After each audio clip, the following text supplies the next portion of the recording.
All right. Welcome, everybody, to Serious Star Trek. We have so much stuff to put into context, and we have this crazy audience that there are people from Facebook are used to John and me talking crap about Star Trek.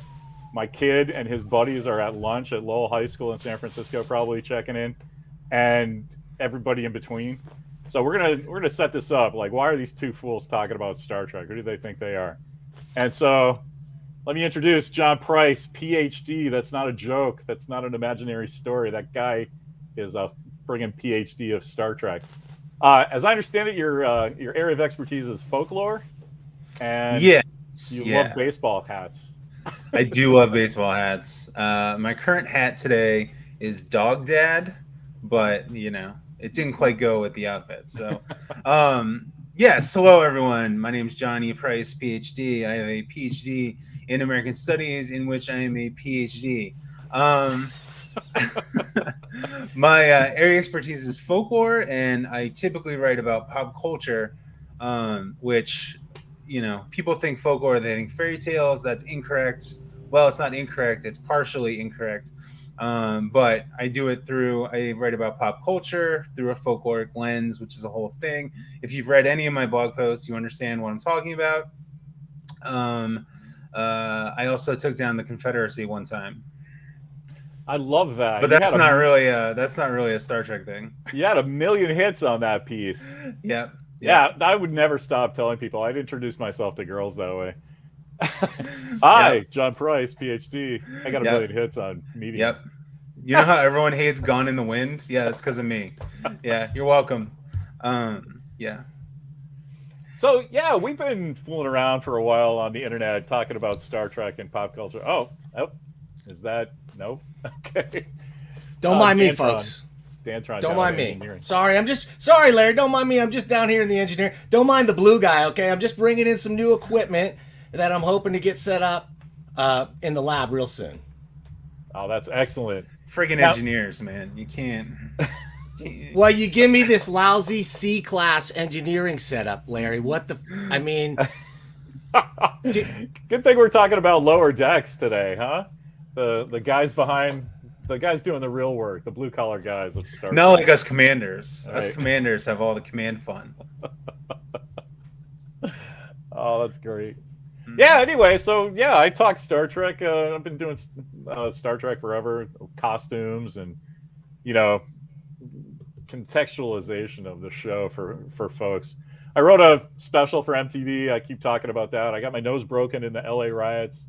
That's another story you'll get sick of, but yeah, I wrote some stuff for MTV that Deanna Troi was on, Marina Sirtis, the actress. It was super fun. We shot it in 1992, and it turned out it was in between the episodes Disaster and the one with Matt Frewer. I forget what that one's called. But Counselor's log, final entry. The crews of both ships had much in common, and many differences. Most notably... Counselor Troy, Captain Picard requires you on base immediately. Acknowledged. Now what was I saying? Oh, yes. Now what was I saying? Ah, yes.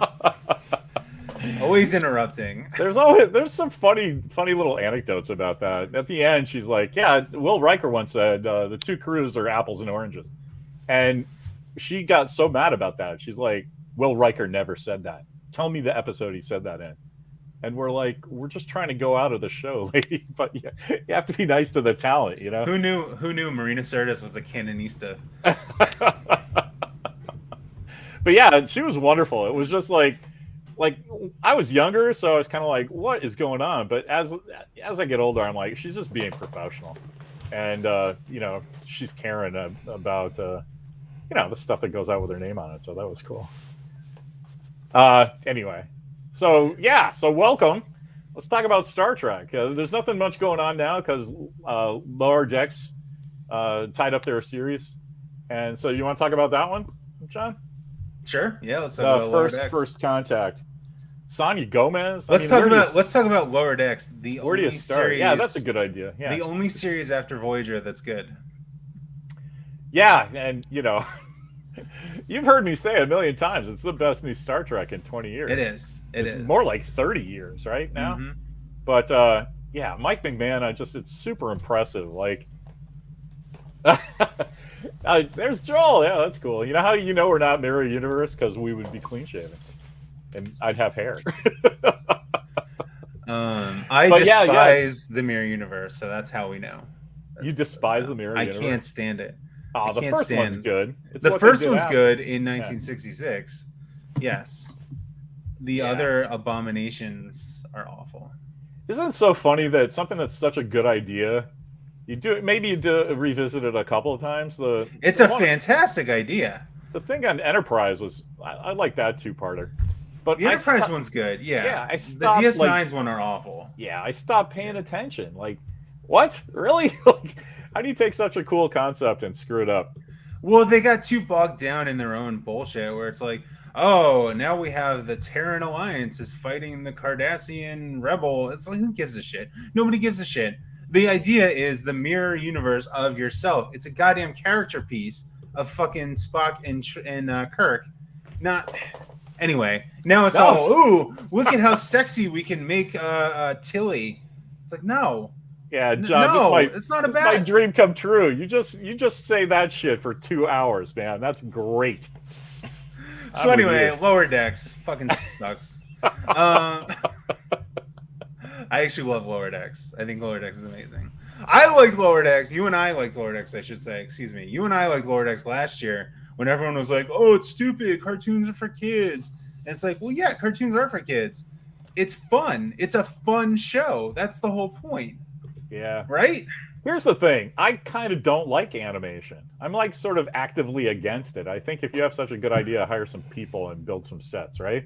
Sure. But, I understand, and having a kid made me appreciate cartoons. I started watching Clone Wars, and I was like, I keep track of it. I know people love it, but I can't get by the animation stuff. Rebels was great. You got to admit, Rebels was great. I like the pistol saber, I mean, I just don't care. It was cool to see all the. I will admit that all the Ralph McQuarrie designs showing up. Oh yeah, like Zeb was the original version of Chewbacca, so I was totally down with that stuff. But it's not like must see TV. You gotta love how Star Wars fans are so stupid. Star Wars fans are the stupidest fan base in the history of fans, right? So making friends. They. Star Wars fans will get all pissy and all up in arms about, oh my god, every plot is the same. A kid needs to find himself through the Force. I'm like, yeah, it's Star Wars. Like, what? Have you seen Star Wars? Yeah, that's literally the whole point. Star Wars is not like some goddamn like Citizen Kane level cinema. It's folktales. It's fairy tales. It's a main character goes through a hero's journey. Lucas fucking stole the idea and pretended it was his, but at the same time, let's at least give the man credit for setting up heroes' journeys, right? Now everyone, you fucking write a hero's journey and they call it Star Wars, and everyone gets all pissy. and then you try to do the opposite. You try to deconstruct the hero's journey, and it's The Last Jedi, and everyone gets all pissy. Yeah, I don't understand. I cannot stand Star Wars fans. I love Star Wars. I love Star Wars. I've seen every single movie about 1,000 times. I've seen Rebels. I haven't seen Clone Wars because I think it's stupid. But the point remains: Star Wars is amazing. Star Wars fans are awful. You kind of, as opposed to those great Star Trek fans, as opposed to Star Trek fans who rip each other to shreds every day. Yes. Yes. It's fans of anything, right? Everybody's a fanboy for something. Like every time I see myself getting kind of wound up, like poor John Cooley, the whole like insignia thing. I kind of go at him pretty hard about that. Well, he deserves it. But yeah, I mean that's the kind of thing that people have impassioned and well thought out reasons why they look at the minutiae that they're concerned about. I mean, I love heraldry and uniforms. We bond over that, and so when somebody says something that's obviously wrong. I mean, that's the joy of his stuff, though. It's a well-written piece. It's great, but it's trying to put the real world onto a fictional construct, and you can't. Well, he's just wrong. He's wrong about everything he says. I'm trying to be kind about it, but it's like I'm not going to be kind. The guy's an asshole. I'm sorry. We're starting off strong, guys. This is serious exactly. Star Trek. Pulling serious no Star punches. Trek. All right. Oh, we should explain that. Like, what's your? Because my wife asked me, and I had an idea, and I realized you and I. Oops, sorry, Spock. You and I have never really talked about that. Like, we're That's serious his Chinese Star Trek. lineage. Remember? What's that? It's his Chinese lineage. That's why. He Oh, covers right, the- right. Yeah, the mechanical That rice picker incident. Yeah. The I really hope New Trek fans never watch that episode because they'll go apeshit. They'll be Oh like, my rice God. picker incident. Oh my god.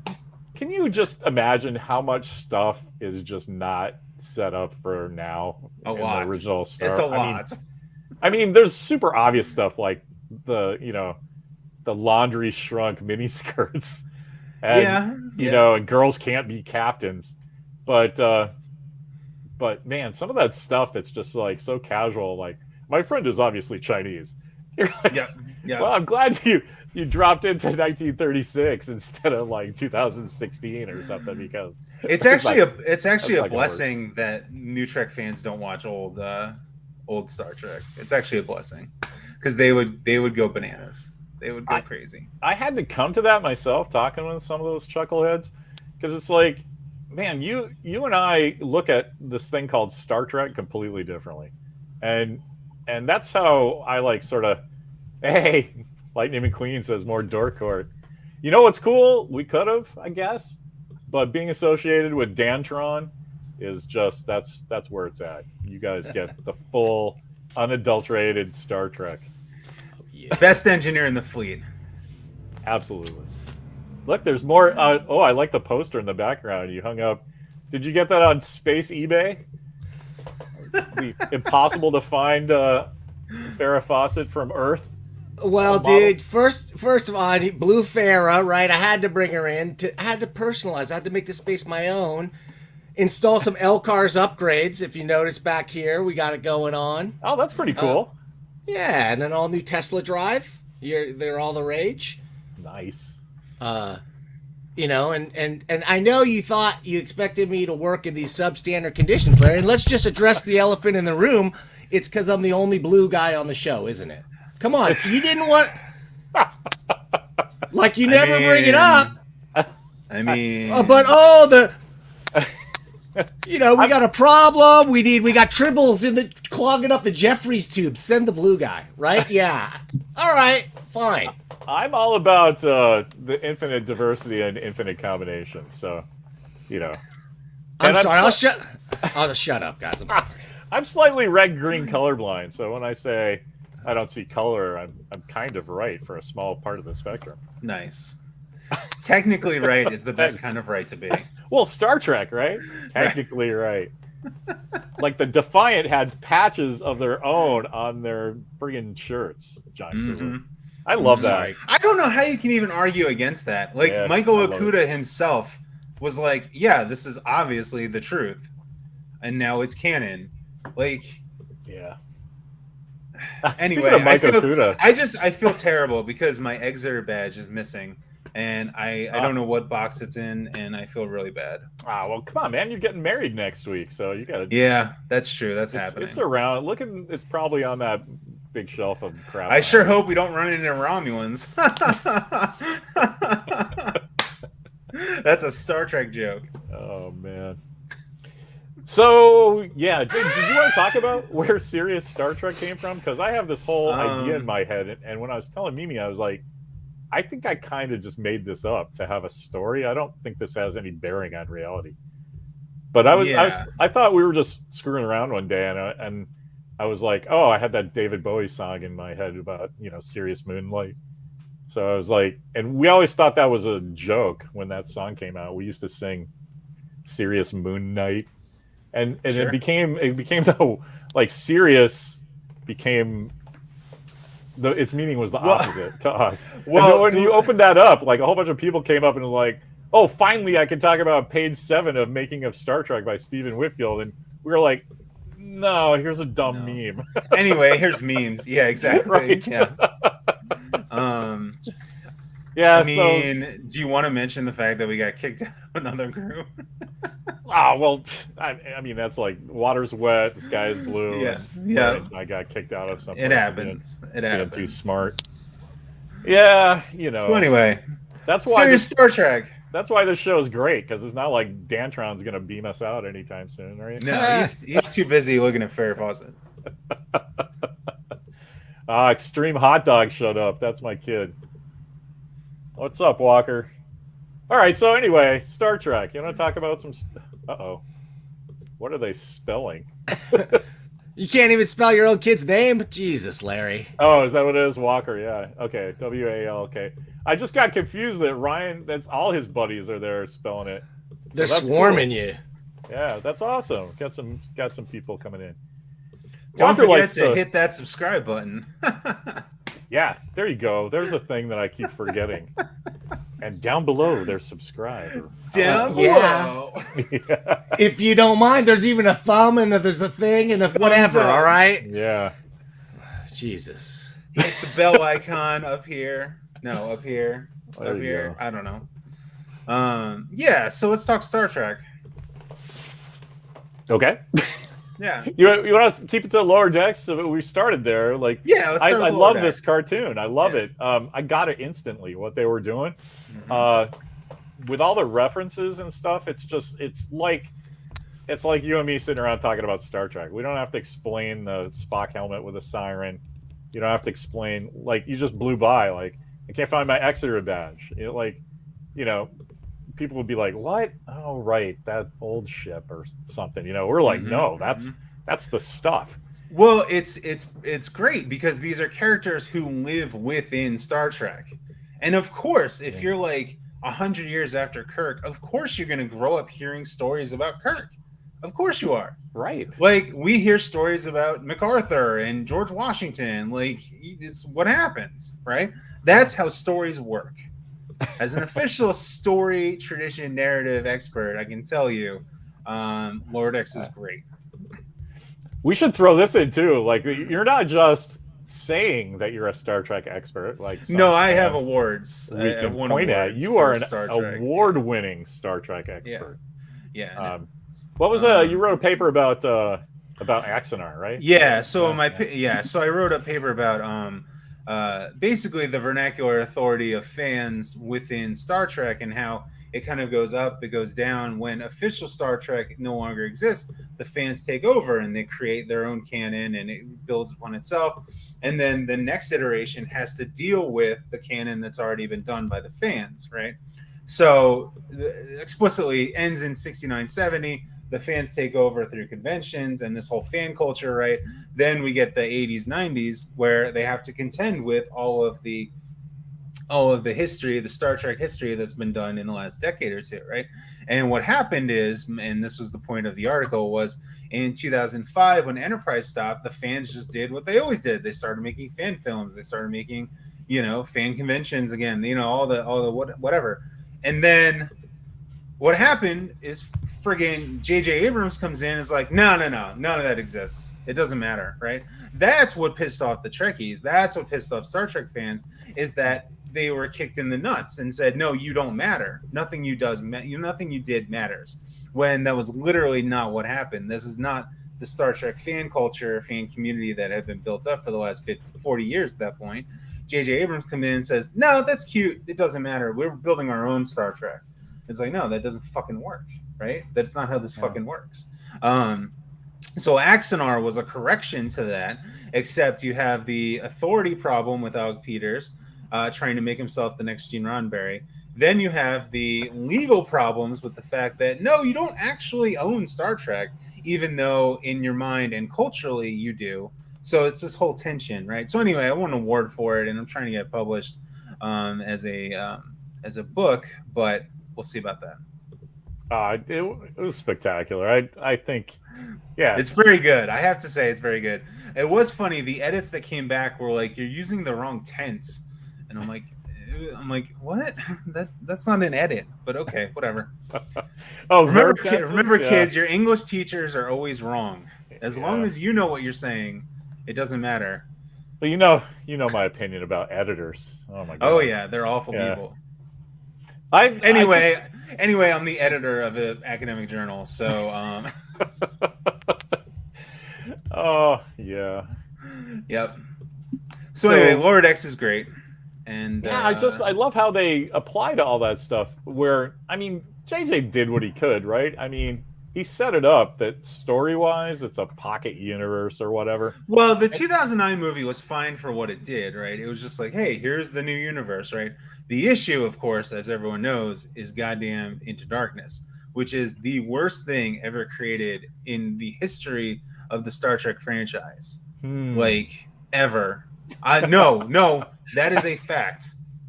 That is a fact. Into Darkness needs to be booted into the sun with Alex Kurtzman and Robert Orci. I'd watched that 100 times before I heard "Hail, hail, fire and snow, to the angel we will go." That thing with the kids, and that's one episode. Yeah, but that's the worst thing that's ever happened to this Star Trek, if you ask me. No, they hired a famous lawyer to play an alien devil. I mean, that's just too on the nose. Like nobody's trying with it. Anyway, that's true. That's true. That's a good point. But still, Into Darkness is worse. You know, I come from comics, so like, there's always somebody doing some stupid story where sure, and Batman's that's a good point. Wearing a rainbow costume and Superman. That's a good point. And so I don't care about like, oh, this doesn't fit my version. I'll just like the next one. I mean, Doctor Who. We love Doctor Who in my house, and they don't care about continuity. It's just like whatever. Every once in a while they'll address it. It's like, oh, that happens, you know. And I wish they would do that in Star Trek. It's just like, this is the one where the guy from Heroes is Spock. See, if they had done that with Discovery, it would have been infinitely better. If they had just said, like, look, we're doing this thing. You don't have to accept it as part of the Prime universe. Just say, hey, now we're in the Discovery universe. Perfect. Problem solved. We were talking about this. Problem solved. We were talking about this whole scene in my house 2 nights ago, and we were just finishing up Band of Brothers for my teenager to watch. God, I love Band of Brothers. Yeah, it's great. It's so good. And he says to me, like, hey, that's, you know, those guys really went through something. I'm like, yeah, I mean, and he goes, that's like you and John Price about Discovery, right? He called you Mr. Price, which is even great. That's you and Mr. Price about Discovery. Dr. Price. What do you yeah. My mistake. I have to start telling him that now. It's Dr. Price. Extreme Hot Dog. It's Dr. Price. Thank you. But he's like, you know. Oh, my English teacher is always wrong. Yes, I can't say that. She'll go. Anyway, he was saying. I know. You know, I should amend my thing, because your English teacher is not always wrong, right? You have to learn the rules in order to break them. Right. That's the issue, right? Once you learn the rules, then you can say, English teacher, I don't care. But you have to learn the rules first. That's good advice. I'm an award-winning professor. I say that all the time, but it's going to have extra gumption coming from you. Yes. But he was saying that we sort of bonded over like just how terrible the whole marketing was for Discovery, how their rollout was just nonsense, and they were doing this Trumpian level gaslighting about, and I really feel sorry for the actress who plays Tilly, because she just got the brunt of it, because whoever those 2 showrunners were from 90210. Oh, it was Harbers and Berg. Yeah, they were fixated on saying Tilly is just amazingly gorgeous. And it's I know. It's like, you got to stop doing that, because just stop, please. I mean, she's a great actress and stuff, but like, people get judged on their looks in acting, and you know, she just looks like a regular girl. She doesn't look like somebody on TV. That's the thing. It's like, you don't have to say anything. Right. She's just a regular person. Right. In this show about regular people. Like, yeah. Regular people with stuff glued to their face. Like, look, here I'm on the con on Discovery. Like, what is that about? Everybody has cybernetic tech on their face. 10 years before Kirk and Spock. Why should anyone still care about Star Trek? They shouldn't. Yeah. Care about Lower Decks. That's a short question. You know, I think it's a really cool thing to study, like in a like well-informed enthusiast way, not like, you know, Dr. Price has. But it's fun to see how this permeates culture for like 55 years, whatever they're up to.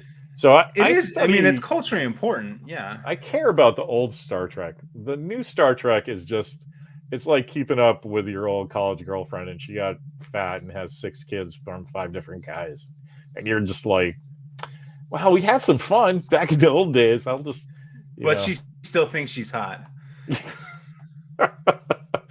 That's sort of a That's not the best metaphor, but you know what I mean. It's like, I was wondering about Dantron if he has guys down in the engineering room with him.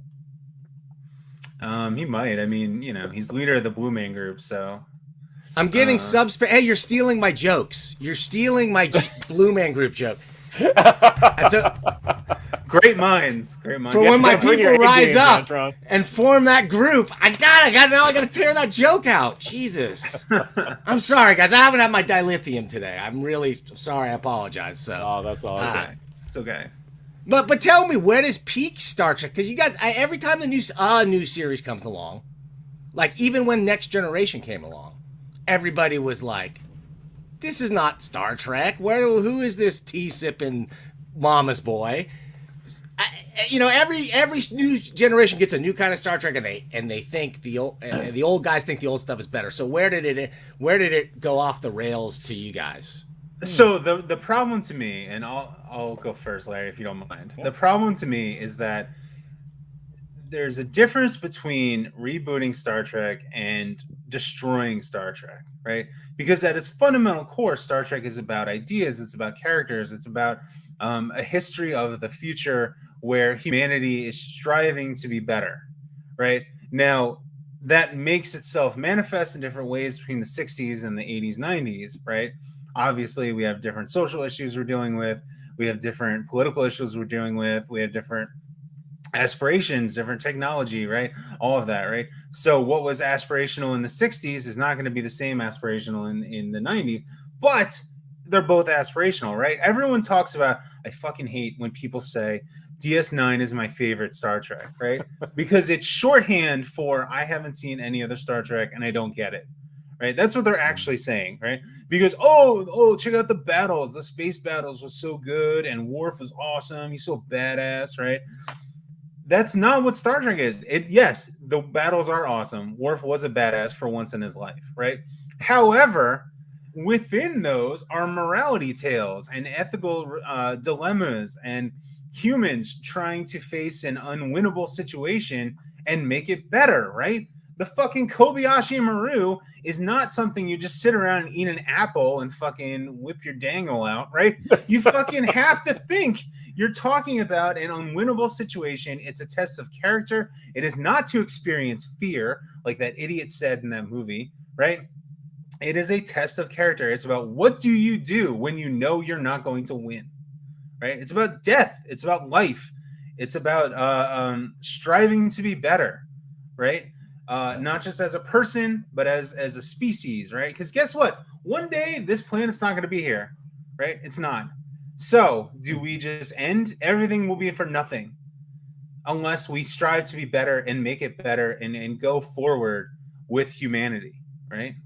Larry, you're up. No, I'm actually going to prime your pump again, give you a chance to get some air, because my favorite John Price rant about how everybody gets Star Trek wrong is that you have this perfect gemstone of a thing about how everyone thinks that the future of Star Trek is a utopia. Oh, yeah. The opposite. And I love how you phrase that. I don't know if I'm putting you on the spot, but you have this great thing about how you keep striving and doing the right thing anyway, which speaks to your Kobayashi Maru thing. It's like, it's a microcosm. So the original setup of Star Trek in the 60s is that we're in the middle of the Cold War. We're in the middle of life and death, mutual assured destruction, right? Star Trek is the future of that all went to shit. Like, we blew it up, right? Fucking, the Earth was blown up, right? We went to World War III. There was the eugenics war, right? Everything, right? The Phoenix is literally a nuclear rocket that they turned into a warp engine, right? So Kirk is out there, right? Kirk is not a perfect person. Star Trek is not full of perfect people. It is not this quote unquote utopia that everyone fucking talks about. It drives me goddamn insane, right? Again, more proof that they've never actually seen the show, right? They've seen exactly. episodes, they've seen clips, right? But more proof they've never actually seen the show. You can They're kind of talking take about it from just let me interrupt you. You can take it from the fans, right? Because not everybody's going to care about stuff like we do, but the Sure. guys that are stewards of the property, they don't know Star Trek either. How do you not No. know all this? No, they absolutely do not. And that's one thing where Lower Decks, they show, I don't like every single episode. I don't like every single character, but they at least understand they're telling Star Trek stories, right?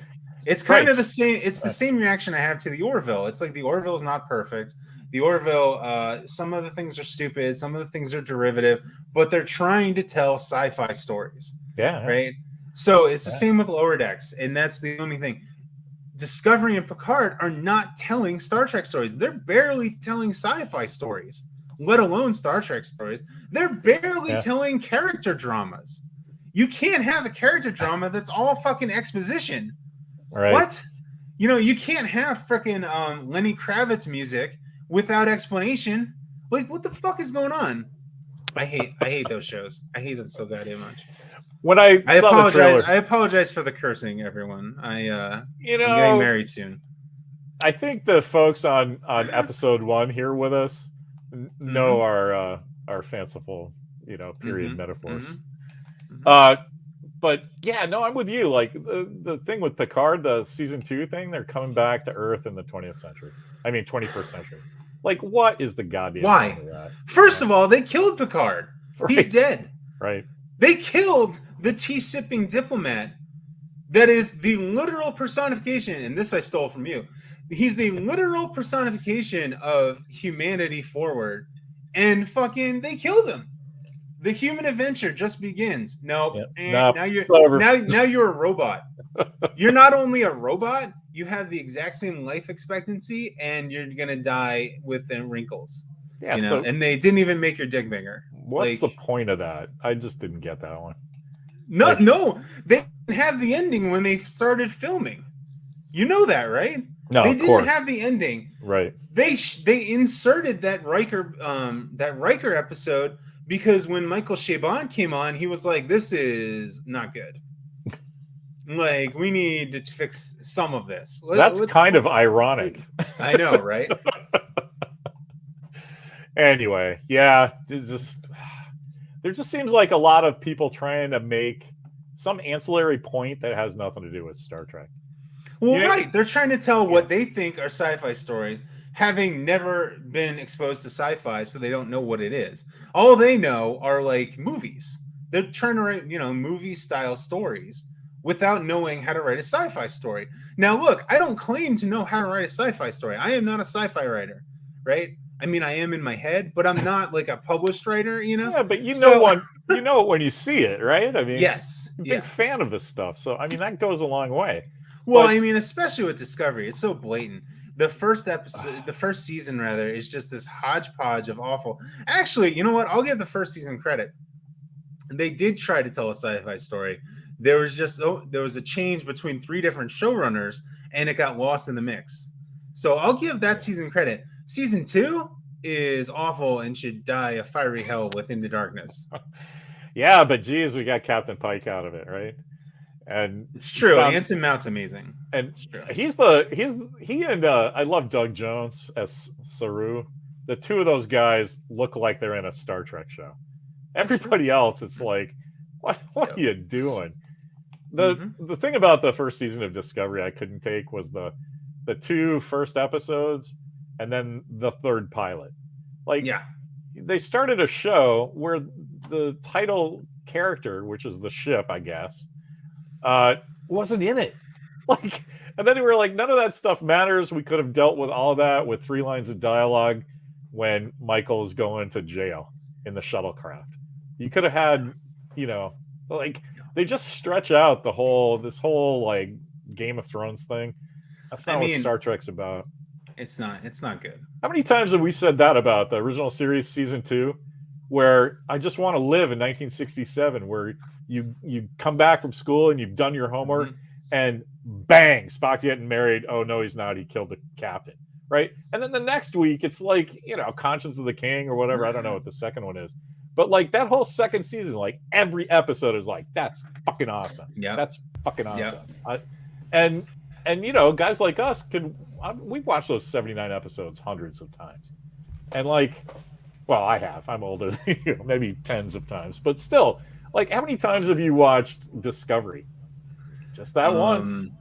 I have once. I have thousands of Blu-rays. I would never buy that. I don't want that in my collection. It's nonsense. Why they got to be blue? Why exactly? Another thing they got to take from my people. Yet more cultural appropriation. You nailed it, Price. That's why you're the doctor.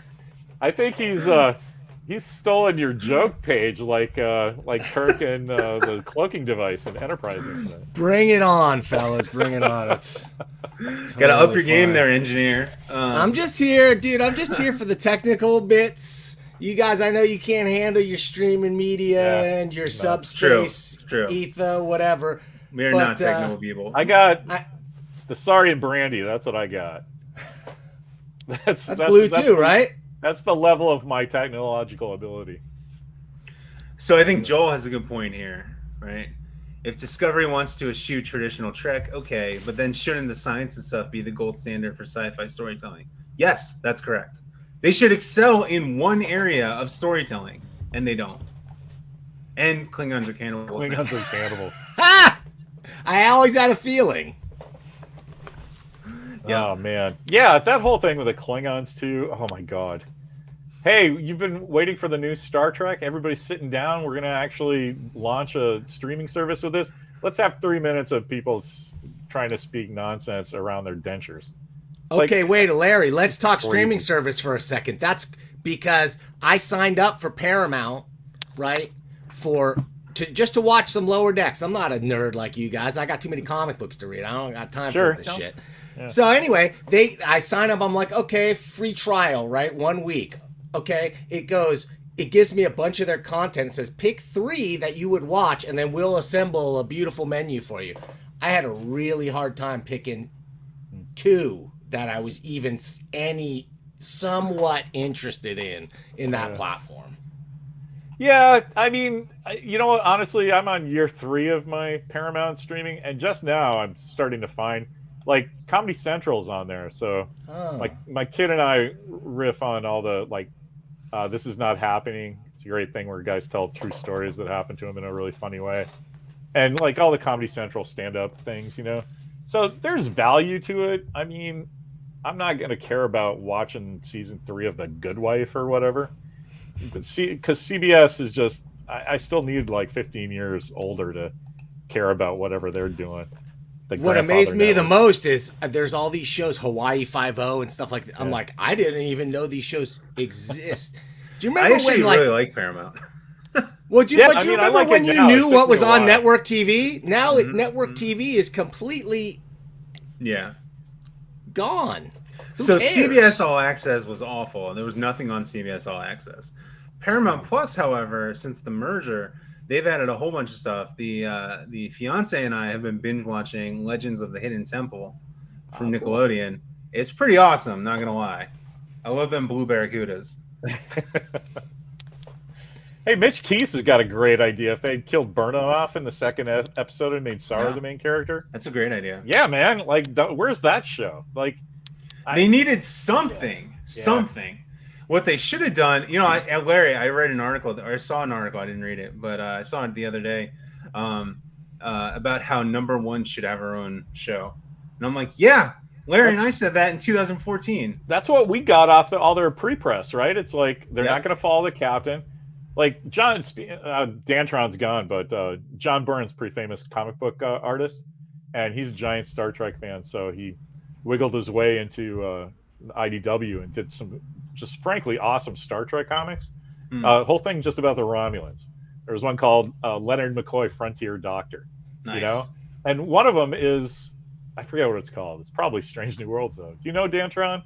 The one where he did a whole story about Number One. I used to be the biggest burn victim in the world, and even I kind of checked out on the IDW Star Trek burn era.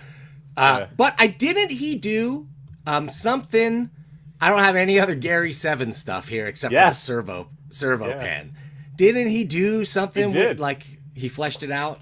Yeah, he did a 4-issue story, and it's great, right? That's when I realized, oh wait, they were just straight up ripping off Doctor Who.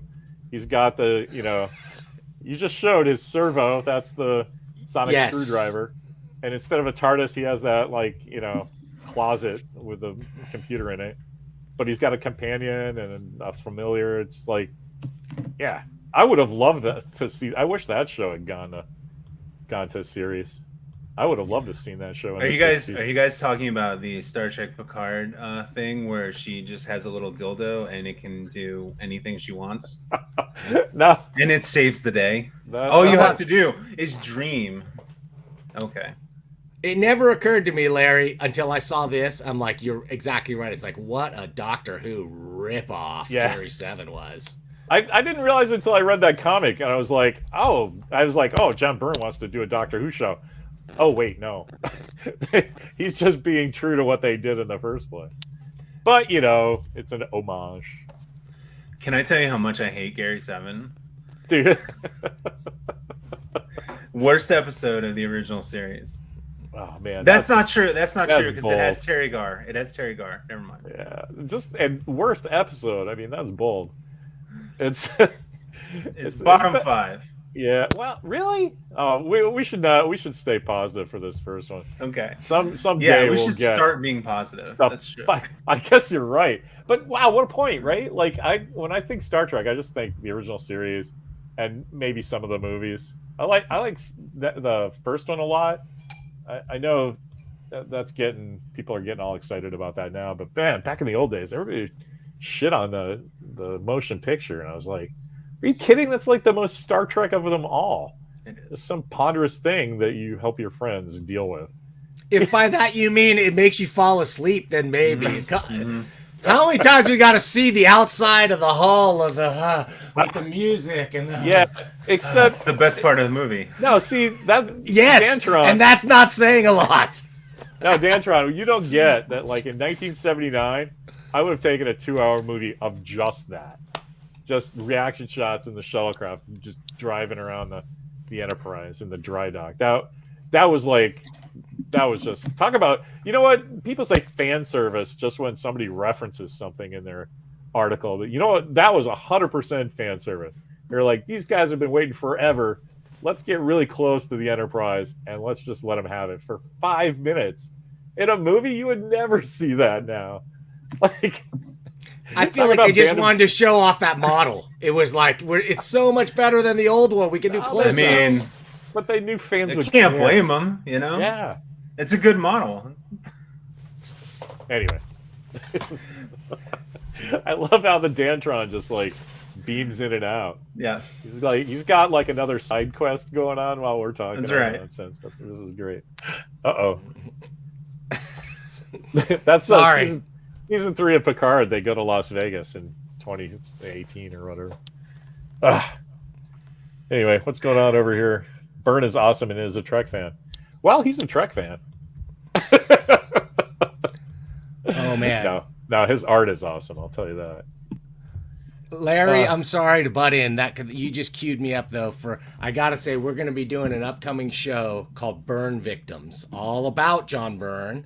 Larry, if you got some personal Byrne stories, I need you to come in and oh yeah, man. I have a great Byrne story about his You Go Girl project where he did like girl versions of the Universal monsters. No, like sexy mummy and sexy Frankenstein and sexy wolf girl, and it was called You Go Girl, and this is right when we were publishing, and he's Kieran Dwyer's ex-stepdad, right? Yes. So I got a hold of him because Kieran's a good pal of mine, and I was like, look, man, I have a publishing outfit. I would publish this right now. You don't have to change a thing. I just can't call it You Go Girl. You call it Dead Sexy, and I'll just send you checks. And he's like, yeah, well, yeah, that's okay. I'll figure something out. I'm like, all right, you could have been counting money this whole time. But, yeah, so then for a while he was calling it You Go Girl / Dead Sexy. and I'm like, dude, whatever. But I don't think that's ever been published anywhere. Really? Well, Yeah, more maybe unpublished I burn. don't know. I stopped caring after that. It's like, it's like an actor. Like, oh, I'm not, Indiana Jones. I guess I'll just go be Magnum. It's that kind of world. What are you gonna do? Anyway, Well, Joel has a good question. I'll only transport in when there's comics tidbits. Joel has a good question. Are y'all at all optimistic about Strange New Worlds? Anson Mount, I'm kind of feeling it. It's a good question.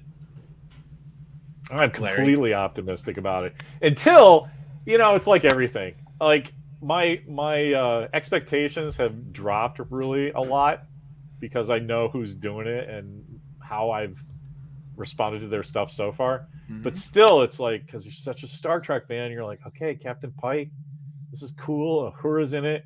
Oh, somebody named Khan Noonien Singh, like, or John Noonien Singh. Lon. It's Lon Noonien Singh. Yeah, I mean, like, what the? That just made me go. Like, why? Even if there's an explanation, I don't want to hear it. But I'm kind of with Joel. We said this up top. Anson Mount looks like he's in a Star Trek. He knows. He's like the Marvel guys, Captain America and Thor. They understand what that means to people, right? And so he's just going to be the best Starfleet captain he can be. And he's a good actor, so right on. I'm optimistic about that. But we're never going to see that season 2 again, where every episode, every week is just an amazing, mind-blowing thing. And even the weak ones, like, are, have a cool hook for you to get into. This, I'm optimistic that they're not doing one big, long, like, Red Angel story that they just don't get. If you don't buy into the story, you have no reason to keep watching episodes. Like, yeah, they keep talking about episodic television, and I don't think they understand what they're talking what about. That means. Right. Like, you can still have stories without having a long arc. Do they know that? Like, yeah, as long as there's no Red Angel, like, taking up the entire thing, like, it'll be fine. My concern is that they're just going to do Kirk stuff and be like, oh, actually, we discover the Gorn first, Oh, I see. Yeah. It's like, okay. Yeah. Also, the uniforms are shit. Again. How is it that, except for the little thing on the, how is it that the cartoon has better uniforms than the thing they spent $100 million? Because it's made by people who have seen Star Trek. I just don't get it, man. I don't get it. Hey, Mark Espinosa shows up. You got a case of the episodic television in college. You know what the cure to that is, right? Syndication. Oh, big dose of penicillin. That was almost Hey-o. All right. But no, Strange New World. The biggest problem I have, of course, is the little boy playing Spock. Yeah. Like Leonard Nimoy has a very strong face, right? Yeah, super angular. Yeah. This kid looks like they found his chin, they cut it off, and they stuck it on his forehead. Like, you can't even articulate it. I can't even. Like, why would you even do this? I just, that whole bit where they introduced him and he had his hipster beard. How hard is it to just say, hey, here's a show set in 2380 with a new captain, Anson Mount, because he's awesome, and now they're going to go exploring because we're sick of war. Yeah, just do Star Trek, right? Yeah, it's a show. It's called Star Trek. Here's the thing I love about, one of the things I admire about you is that you have the whole timeline down. Oh, I know it. Like like up and down. It's like, I know dates. That's what I was like. Oh, well, okay. This guy knows this Star Trek. This is great. But I just recently found out that it's like the first episode is like 2366 or something, right? That's how you do it. Like 1960. I just found this out like 50 years later. Yeah. Speaking of that, here's a good thing. I just brushed up on Lower Decks when I was eating breakfast today. I watched like 2 or 3 of them, and in the latest one, the last one, First Contact. One of the things I'm missing from Picard and Discovery and all these shows, there's no star dates. Like No. that captain's log is a thing, man. That's a culturally important thing, and that's why I kind of poo-pooed Shaban because he was like, "We don't need the captain's log." I'm like, "Are you out of your Shaban's a mind?" moron. It's Shaban's a goddamn moron. He doesn't know anything. But I noticed, like, this is back from the MTV thing about the star dates that they did. It's all nonsense, but the first two, the first one is always supposed to represent the season of Next Gen that you're in, and so I was like, where do they go with that? And I noticed, even though Lower Decks is supposed to be 16 years after Next Gen, I think that's what it is, right? Sort of that time. Yeah, it's 2380. She said the start date was, I wrote it down, 58105.1, whatever she said. But I love that because it was like they got up to season 8. Yeah. Right? That like they're just thinking this is season 8 of Next Gen for the star dates. Yep. Do the math, people. I thought that was great. I'm like, but there's stuff like that all over the episodes. Like, and stuff from the original cartoon, which is one of the cartoons I liked. If you when I was a boy, if I was a boy and it came out, cartoons are okay. I love Space Ghost and Johnny Quest and that shit. But I that's how I got into Star Trek, was through the cartoon. So seeing the lady that came apart in three pieces, and that's from an episode called Bem that David Gerald wrote. It's like, seeing the cartoon get some love and respect, and it's all canon now. All you people worried about that. I think it's really cool. So I love Lower Decks just for that, showing the love to the old days. Yeah, like I said, like Lower Decks is a bunch of characters that live in Star Trek. Like all of us at home, we want to live in Star Trek. Don't we all? Right? Mariner lives in Star Trek. She grew up hearing about Star Trek. Like she watched the historical documents, to quote Galaxy Quest, right? I find that pathetic, personally. Somebody wanting to live in Star Trek, it's kind of nerdy. No, it's not. It's not so much. Oh, you mean in real life? Sure. I don't even know how to. This is people want to masquerade. You want to know what it's like to be half Andorian? You live my life. Live my life. I'm surprised you guys didn't ask me why so blue. I haven't heard that one a million times.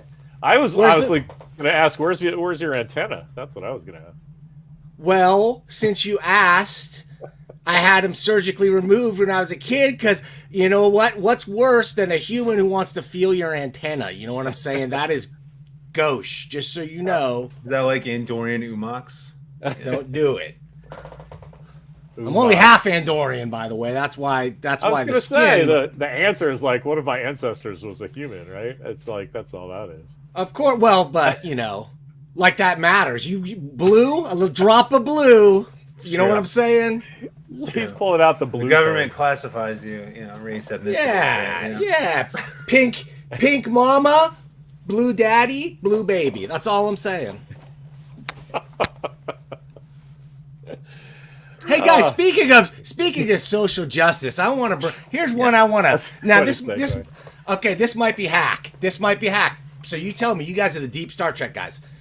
So tell me, what do you think of the take that really the Federation? It's a post-Cold War metaphor, really, right? Obviously, and what do you think of the idea that it's really a hunt for the scarce resource of dilithium, and that the whole idea that, okay, we only bring in people, planets into the Federation once they've made the jump to light speed is really just the nice way of saying they have dilithium because they, right? So yeah, of course we don't care about the backwoods aliens who don't have dilithium, but once they've discovered that thing, then we're in there.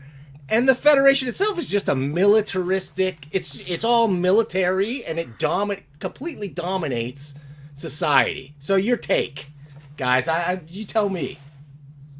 Is that hack? Well, I haven't thought a minute about it.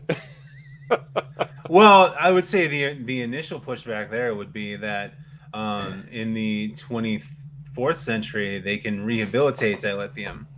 So, do they even need more dilithium? Well, that's they by have next enough. gen time. That's by next gen time, and the Right. militaristic, military-industrial Starfleet culture had already taken over society. Oh, it's no question. It's no question that when Kirk was zooming around, he was hunting for dilithium. I mean, poor Elan of Troyes. I mean, they wouldn't give two craps about that thing if she wasn't wearing a necklace of dilithium. You know. I just watched that one. That's 100% true. That's super fresh in my mind. I haven't seen it in a while. I was just laughing about like FYI.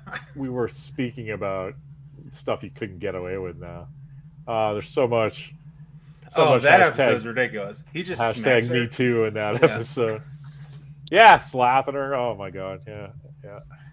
Anyway. I love in Relics when Scotty is he's drunk and he's telling the story of the Dolmen of Elan.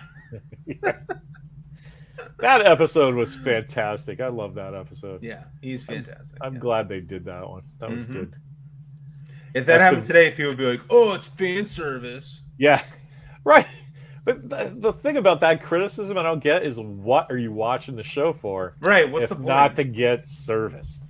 Right? I mean, well, it's like, hold I on. love should say, Seinfeld, but he needs to stop telling those jokes. there's a difference between fan service and a Gorn skeleton in Lorca's ready room. There's a big difference there. I don't even know what it has to make sense, and Yeah, nothing I don't Discovery even- does make sense. That's not fan service, though. That's like, what the fuck is that doing there? No, it's not fan It service. takes- It's Well, put it right up awful. next to the fat Tribble that doesn't have babies. Like, what? Oh, and then, by the way, H. John Benjamin is all responsible for that. I can't even... I do love that episode just by itself. Well, that he's in Star Trek, that's good right there. It's just, it's a shame they made it such nonsense. I showed that short trek to the fiance, and she laughed a couple times. So Yeah. that was enough for me. But that's the thing. That's for, that's for normal people.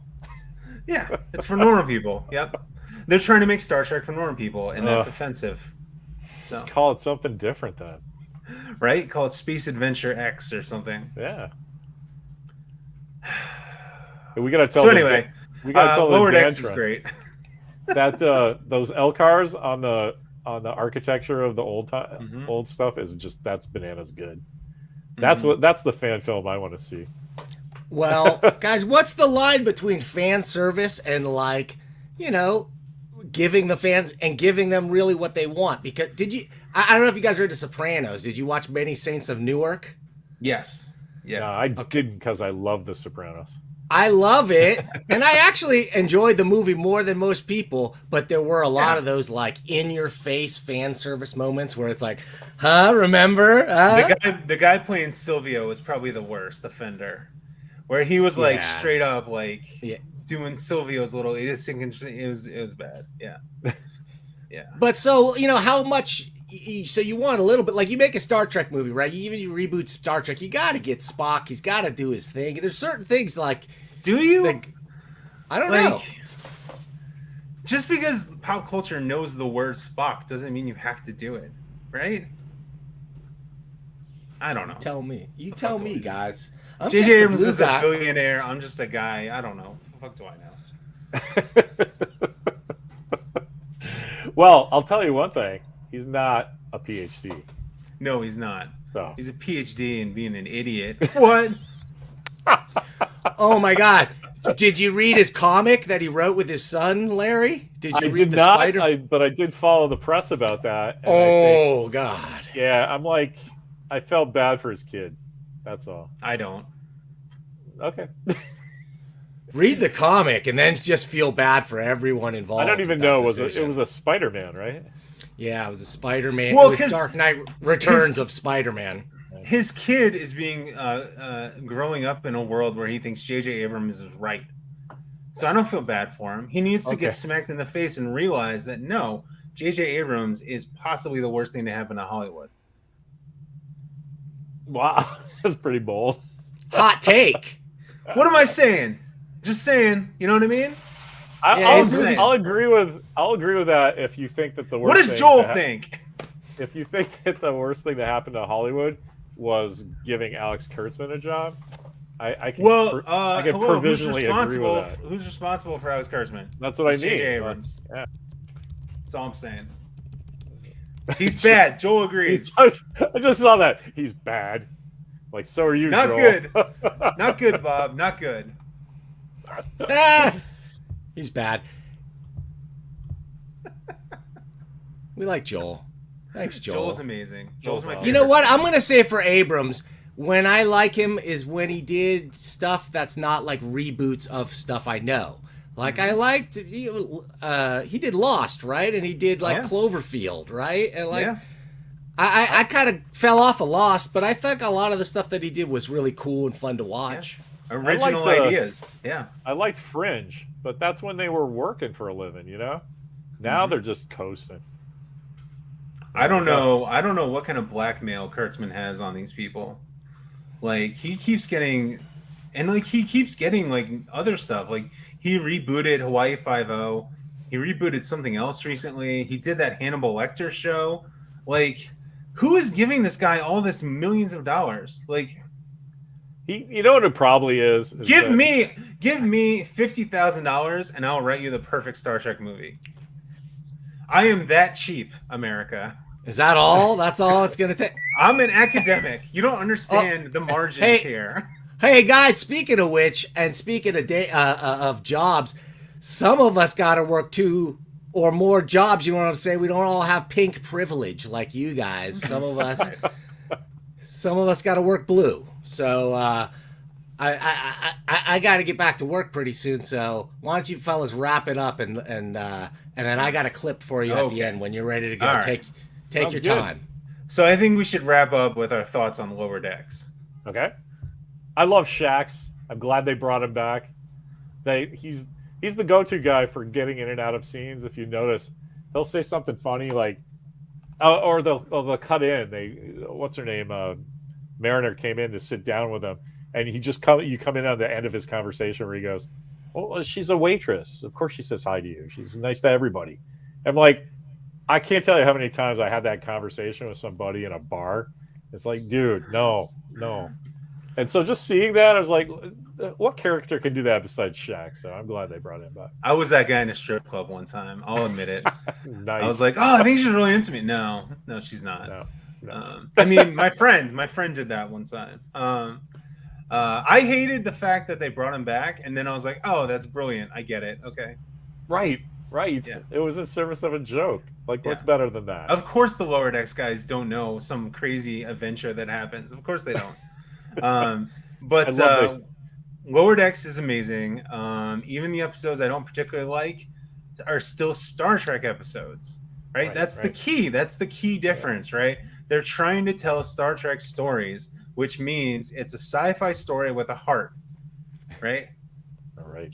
I mean, there's a Dantron. I think we're getting off the stage. No, take your time, guys. I'm not rushing you at all. You tell me when we go. Anyway, you should like and subscribe to Dantron, and what's the other one? Click the bell notification, smash that like button,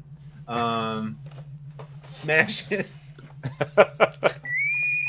Gently caress it, guys. It works the same. Don't worry. So Lower Decks season 2, Lower Decks season 1 was probably my favorite of the two, but they're still going in the right direction. I love it. I'm all for it. And thanks Dantron for having us, man. This was awesome. I'm sorry, Larry. I don't mean to like butt in. I'm sorry I jumped in and butted in. Nobody likes being butted in. Counselor's log, final entry. The crews of both ships had much in common, and many differences. Most notably... Counselor Troy, Captain Picard requires you on base immediately. Acknowledged. Now what was I saying? Oh, yes. Where was I saying? No, I was fucking annoying. I love that's your cameo, Larry. That means so much to me. That bastard. Well, anyway, I'm not going to be here next week, but come back the week after for episode 2. Come back whenever you guys want to throw together one of these things. You hit me up. We make it happen. Oh man, I really appreciate it, and the tens of people watching appreciate it too. Thank you. I had an awesome time. I'm gonna take us out with just like on my show. I like to have a little clip. I don't have any credits on this one, but we got a little clip to close us out. And when I think of Star Trek cartoons, this is the one that I think about. Well, My work is done here. What do you mean your work is done? You didn't do anything. Didn't I?